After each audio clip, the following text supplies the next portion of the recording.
नमस्कार, मेरा नाम शकुंतला है और मेरा साहित्यिक उपनाम पावनी है। मैं चंडीगढ़ की निवासी हूँ। आज मुझे अवसर प्रदान हुआ है कि मैं आप सबके समक्ष अपनी कविता पेश कर सकूं। तो मेरी कविता आरंभ करने से पहले मैं शुक्रगुजार हूँ जनवादी परिचर्यम साहित्य संघ मध्य प्रदेश की, जिन्होंने इस तरह का प्लेटफॉर्म मुझे प्रदान किया है। इस संघ के कार्य वाकई में काबिले तारीफ हैं। ये हम जैसे वरिष्ठ कवि एवं नवांकुर कवि दोनों के साथ तालमेल मिलाकर चलते हैं। एक जैसा इज्जत दोनों को ही बख्शते हैं, दोनों को ही देते हैं।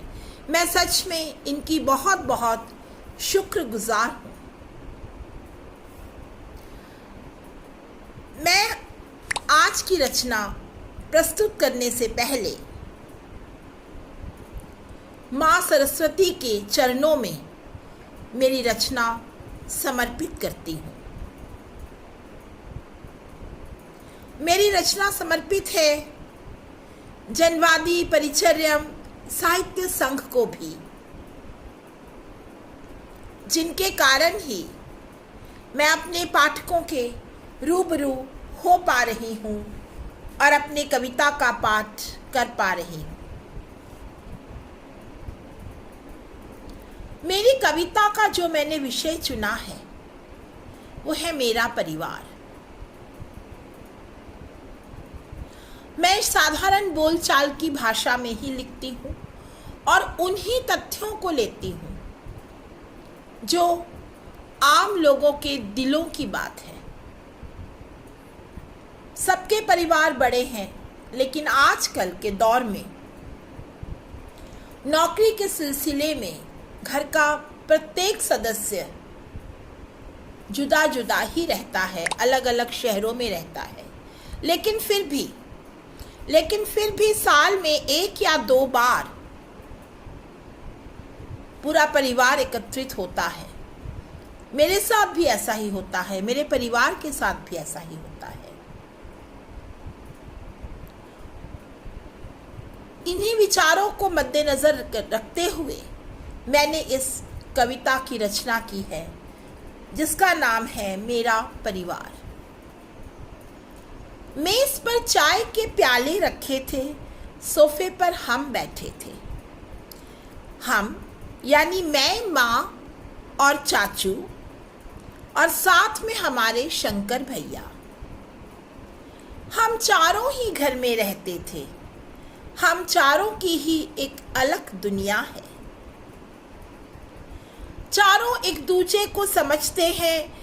हम चारों ही अपने अपने कामों में बहुत अधिक व्यस्त रहते हैं। घर बड़ा हमारा, लेकिन उसमें और कोई नहीं हम चारों के सिवा।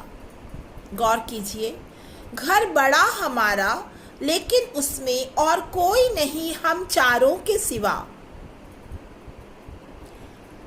माँ, चाचू, मैं, शंकर भैया और बड़ा सा सन्नाटा। 2 बार साल में ऐसे आते जब घर का सन्नाटा मिट जाए। उस समय ही घर में फिर से मानो बसंत ऋतु लौट आए। परिवार तो पूरा है हमारा, पर रहते हैं सब यहाँ वहाँ। पर साल में मिलते सब 2 बार, और बदल जाती है तब घर की काया। बेटी आती है चेन्नई से, संग उसके आए दौहित्र मेरा। खुशियों से, उमंगों से हंस खेल कर लगाते वो घर में दिन रात फेरा। सिंगापुर में भाई है, भाभी भी संग वहाँ, वो भी उन्हीं दिनों आते हैं लेकर खुशियों का जहां। मेरे दोनों जिगर के टुकड़े वो भी संग आते हैं, मेरे दोनों जिगर के टुकड़े वो भी संग आते हैं, घर में खुशियों और उमंग की मानो बारात ले आते हैं। आगरा में मेरा बेटा रहता है, वो भी उन्हीं दिनों आता है। आगरा में मेरा बेटा रहता है, वो भी उन्हीं दिनों आता है। सारे मिलकर बैठते हैं जब सुखद समा बंध जाता है। पता ही नहीं चलता खुशियों में कब हाथ से निकल जाता है समा। सोचती हूँ कभी मैं फुर्सत में, सोचती हूँ कभी मैं फुर्सत में, जीवन का ये क्रय विक्रय। धीरे धीरे उन सबके फिर लौटने का जाता पल, ऐसा लगता है मानो, ऐसा लगता है तब मानो अभी तो आए थे वो कल।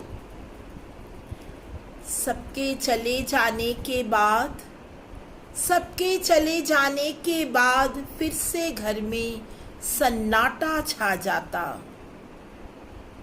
बस रह जाते हम चारों ही, फिर कोई नहीं आता जाता। अब चारों फिर से बैठे हैं, अब चारों फिर से बैठे हैं अपनी अपनी जगह पे स्थिर। सामने मेज पर चाय के प्याले, सामने मेज पर चाय के प्याले, फिर सन्नाटा आता है घिर, फिर सन्नाटा आता है घिर। धन्यवाद।